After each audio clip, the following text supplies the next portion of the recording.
All right, questions from Sunday morning, from Easter Sunday morning. One of the questions had to do with the kind of current cultural issue of being a florist or being a baker, and someone comes in that wants you to cater or make a cake for their wedding, and it falls in a category of something that you're spiritually, religiously, theologically opposed to, morally opposed to. What should you do?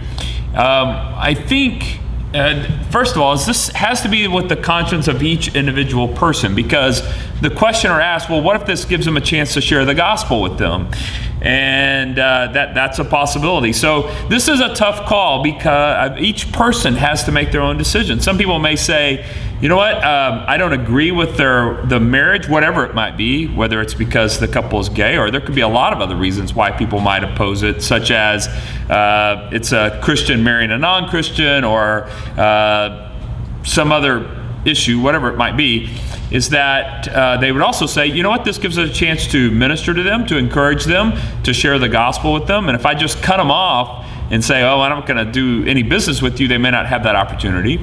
Whereas another person may say, you know what, for a wedding that I can't morally be a part of, such as seeing my truck parked out in front of the church that is antithetical to what I hold, should that person say, you know, I can make you a cake, but I cannot give full service for that, because I don't want to see my truck to be seen in front of the church as if my business endorses that particular wedding. So that's a tough call. And I would say the church shouldn't judge either one of those individuals who standing on principle, one saying, no, I want to serve them because I get a chance to share the gospel, and another one saying, I don't want to serve them because I don't want it to look like a tacit endorsement on my part. I understand both of those, and I don't think the church should say, well, if you're a business, this is the way you have to do that. The Bible doesn't really address those kinds of things, other than say, avoid the appearance of evil. So someone may say, well,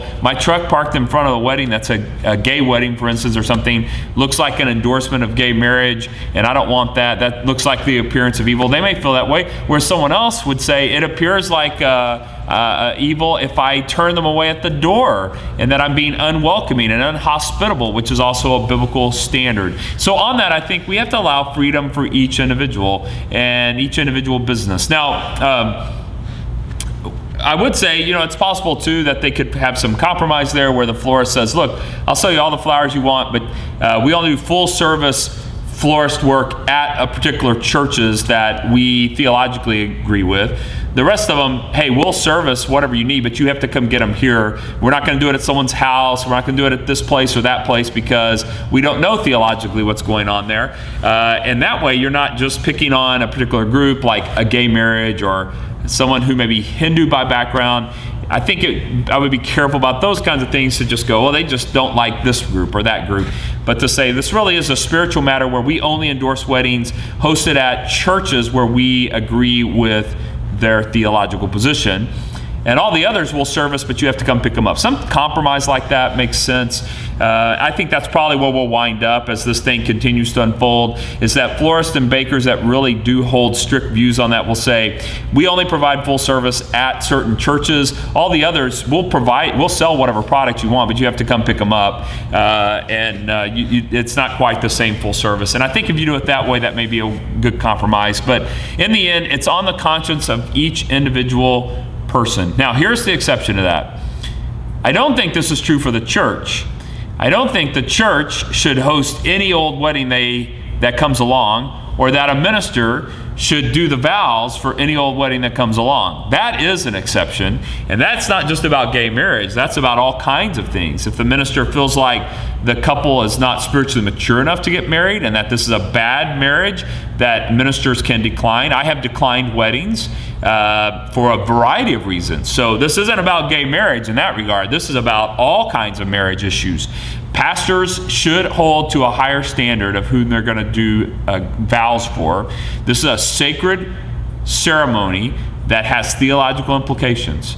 So for weddings, pastors, ministers churches should be very careful about that, which is why Matthew Road does not allow just anyone off the street to host their wedding anymore. We did that for a while, and the more I realized that it seems like tacit endorsement of whatever wedding's being hosted here.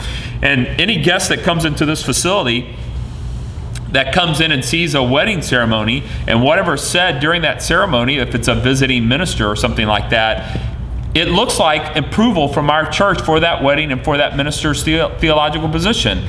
And we just got to a point where it's like, it's not worth the risk. So we only do weddings for people who, at least one of the two, if not both, are members of our church. We only do weddings if a minister on our staff does the wedding. We don't allow outside ministers to do weddings anymore because it looks like an endorsement by the church or by our ministry on that pastor and on that wedding. So there, I would say, is a non sequitur for me. We cannot have a pastor or a church hosting a wedding that falls outside theological, biblical reasons for weddings, for marriage, from our church's perspective. And so that would include a gay marriage, but that would include a lot of different marriage situations that we would say we're not doing that. And that's a good question. I do think the church in all that needs to speak gracious truth into the world, not angry truth. I don't think the angry, hatred, bitter vitriol from the church is helpful in this dialogue. I also don't think the church is throwing up their hands and saying, well, the culture agrees with these kinds of ceremonies, so we should too.